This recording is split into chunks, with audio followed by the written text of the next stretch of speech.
अक्षता तिच्या वडिलांबरोबर आपल्या सासरी आली. अक्षताच्या वडिलांना एवढं रागवलेलं पाहून अक्षताच्या सासूबाईंना आणि नंदेला धक्काच बसला. अक्षताच्या वडिलांनी पाहून त्यांना अंदाज आला होता की आता खूप मोठं वादळ येणार आहे.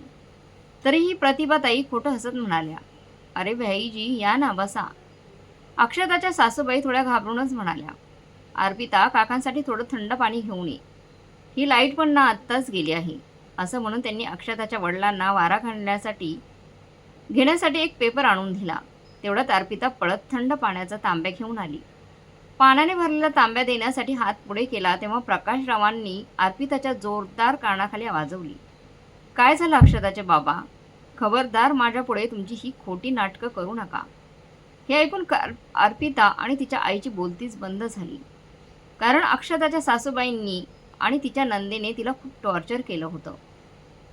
त्या दोघींना वाटलं होतं अक्षता तिच्या माहेरी जाऊन तिच्या घरी कोणालाही काहीही सांगणार नाही. "हे काय बोलत आहात तुम्ही? आम्ही तर अक्षताला आमच्या मुलीप्रमाणे ठेवतो." "हो ना अक्षता, सांग तुझ्या बाबांना." अक्षताच्या सासूबाई तिच्याकडे डोळे मोठे करून म्हणाल्या. तेव्हा प्रकाशराव म्हणाले, "खबरदार, माझ्या मुलीला अजून धमकावण्याचा प्रयत्न केलात तर. तुमचं धाडस कसं झालं माझ्या मुलीबरोबर असं करण्याचं? तेही अशा अवस्थेत. असं करताना तुम्हाला मनाला लाज देखील वाटली नाही का? अशा परिस्थितीत शत्रूसुद्धा आधार देतो आणि तुम्ही तर तुमच्या सुनेला घरातून बाहेर काढलंत. ज्या मुलीला आजपर्यंत आम्ही बोट देखील लावलं नाही, तिची तुम्ही काय अवस्था करून ठेवली आहे. मी आत्ताच पोलिसांना फोन करतो. तेच तुमची अक्कल ठिकाणावर आणतील. तेव्हाच तुम्हाला समजेल आपल्या गरोदर सुनेला घरातून धक्के मारून बाहेर काढल्यानंतर काय होतं ते." असं म्हणून अक्षताच्या बाबांनी आपल्या खिशातून फोन काढून पोलिसांना फोन करू लागले. ते पाहिल्यानंतर तेव्हा अक्षताच्या सासूबाई प्रकाशरावांच्या समोर हात जोडून उभ्या राहिल्या आणि म्हणाल्या, "व्याहीजी, दादा, असं करू नका. आमचं 4 माणसात नाक कापलं जाईल. नातेवाईकात आम्ही तोंड दाखवू शकणार नाही. कोणाला तोंड दाखवू शकणार नाही." अक्षताच्या सासूबाई तिच्या वडिलांच्या समोर विनवण्या करून म्हणाल्या. तेव्हा प्रकाशराव म्हणाले, "तुम्ही माफ केलं होतं माझ्या मुलीला. तिची तर काही चूक नव्हती ना? चूकही नव्हती. मग तुम्हाला कसं माफ करू शकतो मी? किती हौसेने माझ्या मुलीचं लग्न तुमच्या मुलासोबत लावलं होतं. किती कठीण असतो तो क्षण, जेव्हा एक बाप आपल्या काळजाचा तुकड्याला एका अनोळखी व्यक्तीच्या भरोश्यावर आपल्या मुलीचा निरोप घेतो." एवढं म्हणून अक्षताचे बाबा पाणवलेल्या डोळ्यांनी तो क्षण आठवू लागले, जेव्हा त्यांनी अक्षताचा हात शिवमच्या हातात दिला होता. शिवम एक आर्मी ऑफिसर होता. कोचिंग क्लासमध्ये अक्षता आणि शिवमची ओळख झाली होती. दोघे एकाच क्लासमध्ये कोचिंग क्लासमध्ये जायचे. दोघे अभ्यासात खूप हुशार होते. अक्षता आपल्या आईवडिलांची एकुलती एक मुलगी. अक्षताने शिवम आणि स्वतःबद्दल सगळं आपल्या आईवडिलांना पहिल्यांदाच सांगितलं होतं. तिच्या आईवडिलांना पण याबद्दल काहीच आक्षेप नव्हता. अक्षता स्वतःचं शिक्षण पूर्ण करत होती आणि राहिलेल्या वेळेमध्ये छोट्या मुलांचं ट्युशन घेऊन आपल्या स्वतःचा जो लागणारा खर्च आहे तो खर्च भागवत होती. तिला सुरुवातीपासूनच आपल्या आईवडिलांवर ओझं व्हायचं नव्हतं. अक्षता अभ्यासाबरोबरच घरातल्या कामात ही आईची मदत करत होती. त्यामुळे ती घरातल्या सगळ्या कामात निपुण होती.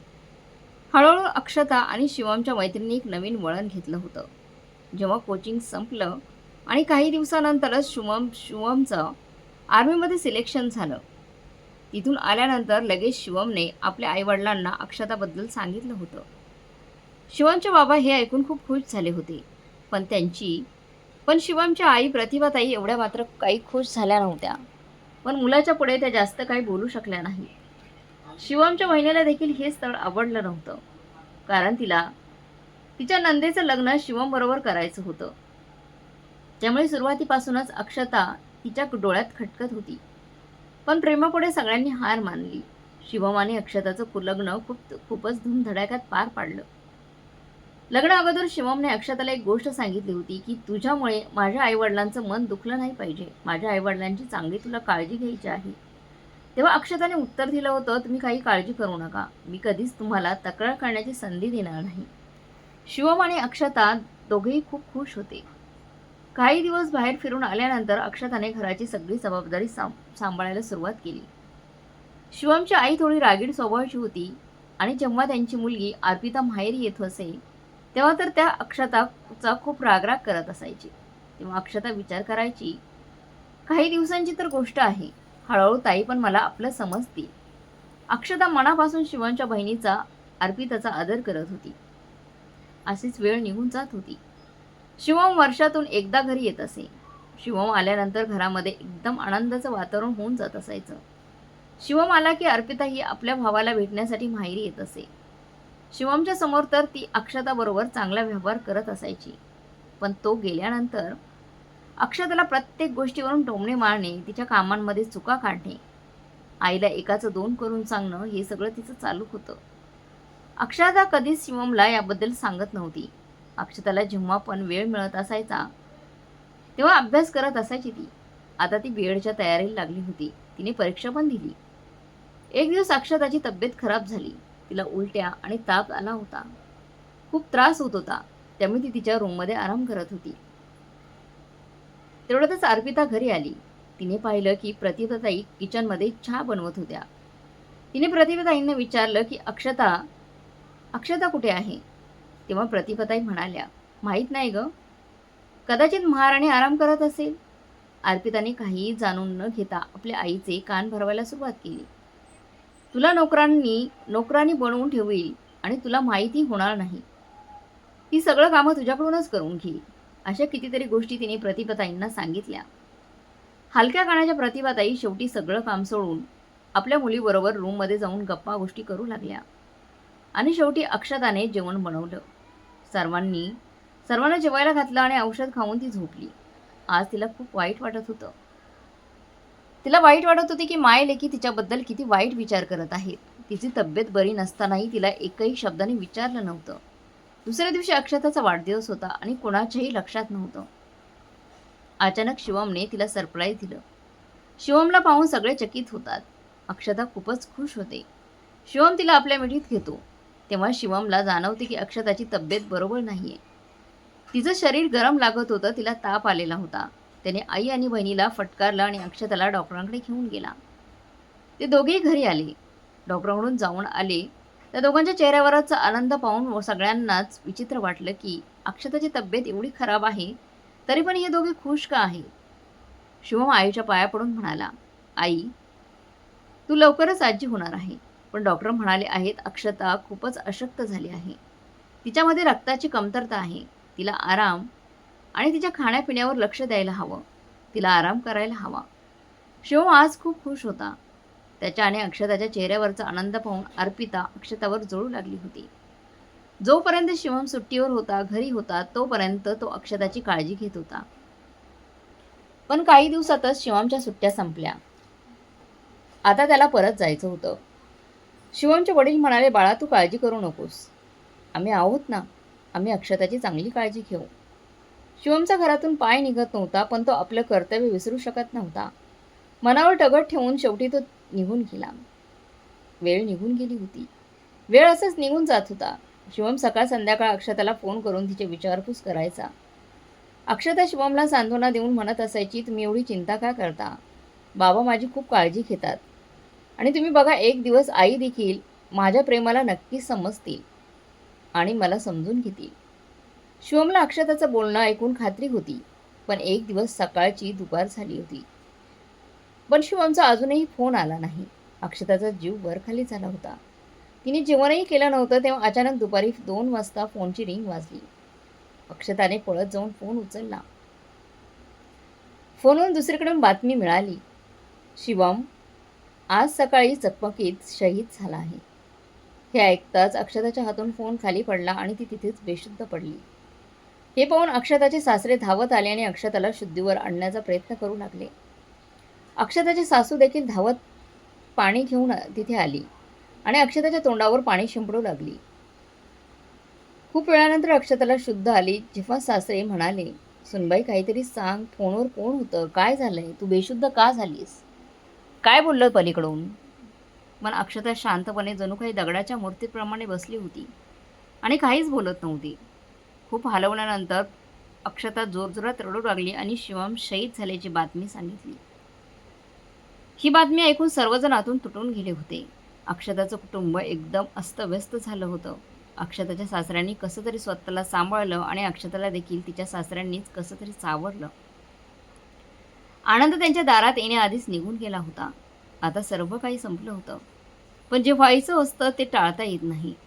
शिवमच्या जाण्यानंतर अक्षताचे आई वडील तिला सोबत घेऊन जाऊ लागले. पण तिच्या सासऱ्याने तिला घेऊन जाण्यास नकार दिला. ते म्हणाले की अक्षताकडे त्यांच्या मुलाची एकच शेवटची आठवण आहे. तुम्ही अक्षताची चिंता करू नका. आम्ही अक्षताची खूप काळजी घेऊ. शेवटी अक्षताने ही दुःखाचा स्वीकार करून शिवमच्या शेवटच्या निशाणीबद्दल विचार करू लागली. शिवमच्या जाण्यानंतर अर्पिताचं माहेरी येणं जाणं खूपच जास्त वाढलं होतं आणि माहेरी येऊन ती आपल्या आईला भडकवण्याचं काम करत होती. अक्षताच्या सासूबाई सुरुवातीला थोडंफार काम करत होत्या, पण मुलीच्या शिकवण्यामुळे आणि कान भरवल्यामुळे आता एकही कामाला हात लावत नव्हत्या, हातात घेत नव्हत्या ते काम. अक्षताचे सासरे पण तिच्या सासूबाईंना समजावत होते, पण त्यांना समजूनच घ्यायचं नव्हतं. प्रतिभाताईंच्या मनामध्ये तर त्यांच्या मुलीने शिकवलेलं सगळं घर करून बसलं होतं. अर्पिता रोज आपल्या आईला तिच्या वहिनीविरुद्ध उलटसुलट शिकवत होती. आपल्या आईला म्हणत असायची, बघितलं आई, वहिनी येण्या अगोदर आपण या घरामध्ये किती खुश होतो ना, किती आनंद होता या घरामध्ये. आपल्या आयुष्यात आनंद होता, ही अवलक्षणी आपल्या घरामध्ये आली. आपल्या घराचे वासेच बदलले. आपल्या घराला हिचीच नजर लागली आहे. एवढंच नव्हे तर माझ्या भावाला आणि तुझ्या मुलाला देखील हिनेच खाल्लंय. तिच्या पायगुणामुळे माझा भाऊ देवाघरी निघून गेला. त्या दिवशी अर्पिताच्या सासऱ्यांनी आपल्या मुलीचं बोलणं ऐकलं. त्यांनी एक जोरात आपल्या मुलीच्या थोबाडीत मारली आणि मग त्यावर ती म्हणाली, बाबा तुम्ही माझ्यावर हात उचलला. हो, खूप उशीर केला हात उचलायला. अगोदरच उचलला असता तर चांगलं झालं असतं. स्वतःचा संसार तर सांभाळू शकत नाहीस आणि दुसऱ्याच्या घरामध्ये आग लावत आहेस. तुझ्याच बहिणीच्या घरात आग लावते. खबरदार, इथून पुढे या घराचा उंबरठा चढलीस तर. अर्पिता रडत तिच्या घरी निघून गेली. प्रतिभा, तू पण लक्षात ठेव, मला 4-5 दिवसासाठी काही कामानिमित्त शहरात बाहेर जायचं आहे. पण माझ्या माघारी सुनबाईला त्रास होता कामा नये. प्रतिभाताईंनी हो म्हणून मान हलवली आणि दिनकरराव सेनेच्या डोक्यावर हात ठेवून निघून गेले. दिनकरराव गेल्यानंतर दुसऱ्या दिवशी अक्षताच्या सासूबाईंनी आपल्या मुलीला फोन करून घरी बोलावून घेतलं. अर्पिता घरी येताच म्हणाली, बघितलं आई, मी म्हणत होती ना, ही आपल्या घराच्या लायकीचीच नाही. माझ्या भावाला खाल्लं आणि आता बघ, ही असंच एकेकाला खाऊन टाकेल. तू बघ, मला तर वाटतंय आता दादाच राहिला नाही. आपल्या दादाच घरी राहिला नाही तर मग कसली बहिणी आणि कसली सून ग ती. आई, तू एकदा विचार कर, नाहीतर असं व्हायला नको की एक दिवस ही तुला या घरातूनच बाहेर काढेल. मुलीचं बोलणं ऐकून प्रतिभाताई अचानक उठून उभे राहिल्या आणि अक्षताचा हात पकडून तिला किचनमधून फरफटत बाहेर आणलं. अक्षता म्हणाली, काय झालं आई, तुम्ही मला कुठे घेऊन जात आहात? प्रतिभाताईंनी तिचा हात पकडला आणि घराच्या बाहेर काढलं. अगं तू तर या घराला श्राप आहेस. तुझ्यामुळे माझा मुलगा कायमचा सोडून गेला आम्हाला. तुला सगळ्या घराला खायचं आहे का? तू जशी या घरात आली आहे तशी घराची वाट लागली आहे. आई, तुम्ही हे काय बोलत आहात? मी बरोबरच बोलत आहे. आजपासून तुझ्यासाठी या घराचे दरवाजे बंद आहेत. अक्षता विनवण्या करून म्हणाली, आई, अशा अवस्थेत मी कुठे जाऊ? असं करू नका, माझ्याबरोबर असं चुकीचं वागू नका. पण अक्षताच्या सासूबाईंनी तिचं काही ऐकलं नाही.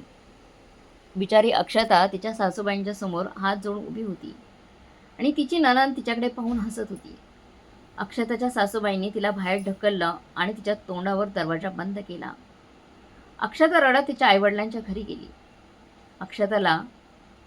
अक्षताला अशा अवस्थेत पाहून तिच्या आईवडिलांच्या पायाखालची जमीन सरकली, कारण ती गरोदर होती आणि रडत रडत घरी आली होती. अक्षताची आई पळत आपल्या मुलीजवळ आली. काय झालं बाळा, ही काय अवस्था झाली आई तुझी? काय झालंय तुला?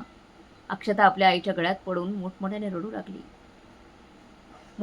रडू लागली आणि खूप विचारल्यानंतर अक्षताने आपल्या आईबाबांना सगळं सत्य सांगितलं की तिची सासूबाई तिच्याशी कशी वागते.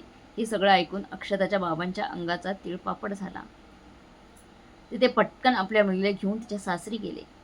त्यांना पाहून तिच्या सासरच्या लोकांना घाम सुटला. त्यावेळेस त्या म्हणाल्या, अरे व्याईजी, तुम्ही यांना अक्षताच्या सासूबाई आणि नंदेला अक्षतांच्या बाबांचा राग पाहून येणाऱ्या वादळाचा अंदाज आलाच होता, कारण त्या वागल्याच तशा होत्या. अक्षताच्या सासूबाई म्हणाल्या, अर्पिता, पटकन जाऊन काकांसाठी पाणी घेऊन ये. अर्पिता जसं तांब्यात घेऊन बाहेर आली तेव्हा प्रकाश रामांनी एक जोरदार तिच्या थोबाडीत वाजवली. तुम्हा माय लेकीचं धाडसच कसं झालं माझ्या मुलीबरोबर असं करण्याचं, असं वागण्याचं? आत्ताच मी पोलिसांना फोन लावतो, त्याशिवाय तुम्हाला समजणार नाही. आपल्या गरोदर सुनेला घराबाहेर काढण्याचे काय परिणाम असतात? मी तिला बाहेर काढूच कसे शकलात? असं म्हणून अक्षताच्या बाबांनी आपल्या खिशातून फोन काढला आणि पोलिसांना फोन करू लागले. तेव्हा अक्षताच्या सासूबाई प्रकाशरावांना हात जोडून म्हणाल्या, दादा असं करू नका, आमचं 4 माणसात नाक जाईल. आम्ही कोणाला तोंड दाखवू शकणार नाही. तोपर्यंत अक्षताचे सासरेही आले होते. अक्षताचे सासरे 4 दिवस घरी नव्हते. काय झालं दादा, घरामध्ये हा एवढा आवाज का आहे? तेव्हा अक्षताचे बाबा म्हणाले, तुम्ही स्वतःच बघा. अक्षताच्या बाबांनी तिच्या सासूबाईंचा आणि तिच्या नंदेचा सगळा कारनामा अक्षताच्या सासऱ्यांना सांगितला.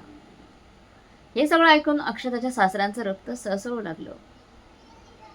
एक कानाखाली वाजवताच अक्षताच्या सासूबाई तिथे सोप्यावर पडल्या आणि दुसरी कानाखाली आपल्या मुलीच्या त्यांनी वाजवली. तुझं धाडस कसं झालं सुनेबरोबर असं करण्याचं? मी तुला इथे येऊ नको म्हणून सांगितलं होतं ना, मग तू परत का आलीस? माहेर येऊन माहेरचंच घर उद्ध्वस्त करतेस. अक्षताचे सासरे अक्षताच्या बाबांना म्हणाले, मी या सर्वांच्या वतीने तुमची माफी मागतो. तेव्हा अक्षताचे बाबा म्हणाले, नाही, असे लोक माफ करून सुधारत नाही. अशा लोकांना शिक्षा मिळायलाच हवी, म्हणजे लोकांना धडे मिळेल. मी आत्ताच पोलिसांना बोलावून घेतो. अक्षताचे सासरे तिच्या बाबांच्या समोर हात जोडून माफी मागून म्हणाले, तुम्ही बरोबर बोलत आहात. या लोकांना शिक्षा मिळायलाच हवी. अक्षताच्या सासऱ्यांनी आपल्या मुलीचा आणि बायकोचा हात पकडला आणि दोघींनाही घरातून बाहेर काढलं आणि आई आणि मुलगी दोघी विनवण्या करू लागल्या. पण अक्षताच्या सासऱ्यांनी त्यांचं काहीच ऐकून घेतलं नाही. प्रतिभाताई आपल्या मुलीला म्हणाल्या, बेटा, मी म्हातारपणी कुठे जाऊ? कोण मला सांभाळणार? मला पण तुझ्याबरोबर घेऊन चल. तेव्हा अर्पिता म्हणाली, आई, तू हे काय बोलत आहेस? तू माझ्या घरी? मुलीच्या सासरी राहणं एका आईला शोभा देतं का? तू कशी काय येऊ शकते माझ्या घरी? मला तर माझ्या सासूला सांभाळणं होत नाही. तू तुझं ठिकाण दुसरीकडे बघ. एवढं म्हणून ती तिच्या सासरी निघून गेली आणि आई अर्पिता म्हणून ओरडत राहिली. पण अर्पिताने एकदाही पाठीमागे वळून पाहिलं नाही. दुसरीकडे अक्षताच्या सासऱ्यांनी अक्षताला तिच्या आईबाबांबरोबर तिला माहेरी पाठवलं नाही. त्यांनी अक्षताच्या बाबांना विश्वास दिला, वचन दिलं, तुम्ही अक्षताची काळजी करू नका. आता अक्षता बरोबर काहीही चुकीचं घडणार नाही. मी अक्षताला तुमच्याबरोबर पाठवू शकत नाही. अक्षताचे आई बाबा तिला आशीर्वाद देऊन तिथून निघून गेले. अक्षताच्या सासऱ्यांनी घर कामासाठी मग एक कामवाली बाई ठेवली. अक्षताने पुन्हा नव्याने अभ्यासाला सुरुवात केली. तिने कितीतरी अशा परीक्षा दिल्या. काही महिन्यानंतर अक्षताने एका सुंदर मुलाला जन्म दिला. अक्षताची देखभाल आणि मुलाची देखभाल करण्यासाठी तिची आई 4 महिने तिच्याबरोबर राहिली. तिचे सासरे पण तिची खूप काळजी घेत होते. असे 4 महिने निघून गेले. अक्षताचे सासरे आपल्या नातवाबरोबर खूप आनंदात राहत होते. अक्षताने आपलं शिक्षण पूर्ण केलं आणि अचानक एक बातमी आली की अक्षताला एका स्कूलमध्ये नोकरी मिळाली आहे. या बातमीने घराचं आनंदाचं वातावरण होतं. सगळे खूप खुश झाले होते. अक्षता सगळं काही विसरून आपली नोकरी करू लागली. एक दिवस सासऱ्यांच्या भावाचा मुलगा आपलं शिक्षण पूर्ण करून भारतात आला होता. आपल्या काकांना भेटून तो खूप आनंदी झाला होता आणि म्हणाला, काय झालं काका, घर एवढं रिकामं का वाटत आहे आणि काकी कुठे आहे? काका रोहनच्या गळ्यात पडून रडू लागले आणि सगळी हकीकत रडत रोहनला सांगितली. तेव्हा रोहन म्हणाला, काका, आई बाबांनंतर तुम्ही मला लहानाचं मोठं केलं, मला शिकवलं, मला मोठं बनवलं, मला योग्य बनवलं. कदाचित माझ्या वडिलांनी पण माझ्यासाठी एवढं केलं नसतं जेवढं तुम्ही माझ्यासाठी केलं आहे. काका, मला अक्षताशी लग्न करायचं आहे. जर तुम्ही परवानगी दिलीस तर.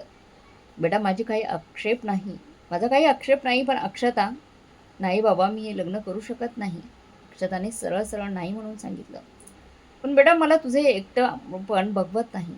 तेव्हा अक्षता म्हणाली, बाबा, मी एकटी कुठे आहे? तुम्ही आहात ना माझ्याबरोबर. पण बेटा, माहीत नाही माझ्याजवळ अजून किती दिवस उरलेले आहेत. अक्षताच्या सासऱ्यांनी अक्षताला खूप समजावलं. शेवटी स्वतःची शपथ देऊन अक्षता आणि रोहनचं लग्न लावून दिलं. अक्षता आणि रोहनचं लग्न यावेळी तिच्या सासऱ्यांनी लावून दिलं होतं.